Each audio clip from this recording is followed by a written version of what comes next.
Dead On with Randy Ulmer, brought to you by Hoyt. I've bow hunted elk for every September for the past 45 years. And one thing I think I probably heard every year from one of my buddies or somebody I'm talking to is that they shot an elk right in the sweet spot and they never recovered it.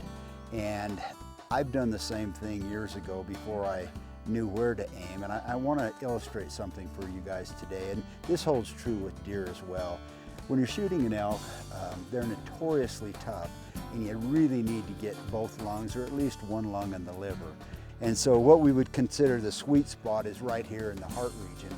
But if the elk is angled at all away from you, the arrow is going to go in this way, and it's only going to catch the front of one lung, and it's going to go into the shoulder on the opposite side, and that is not a lethal shot. An elk or a deer, really any ruminant's lungs, are shaped like a funnel, the smallest part of the funnel being forward. So when you hit the elk here and you have a little bit of an angle, you're only going to catch a portion of one lung, and it's the smallest portion and really the least vascularized portion of the lung. So you're probably not going to recover the elk.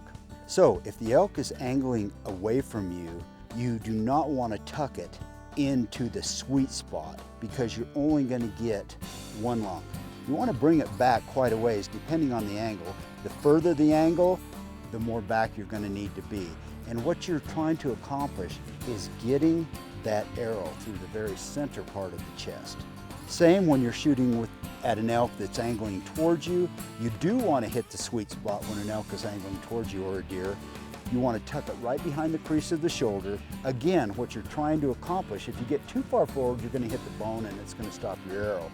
What you want to do is you want to get your arrow through the center part of the center of the chest. Now, if you're shooting above, same thing. You want to think of the animal's body as a tube, a cylinder, and you want to make sure this arrow goes through the center of the cylinder. So if you're in a tree stand or you're up on a really steep hill above an elk or a deer, you want to make sure that your arrow is going through the center part of the body, and obviously you don't want to hit the spine. Now, if you're shooting from below, you have to aim a lot lower. Again, depending on the angle, you want your arrow to go through the center part of the chest. So think of this as a cylinder and think about where you need to aim to get your arrow to go through the very center of the cylinder.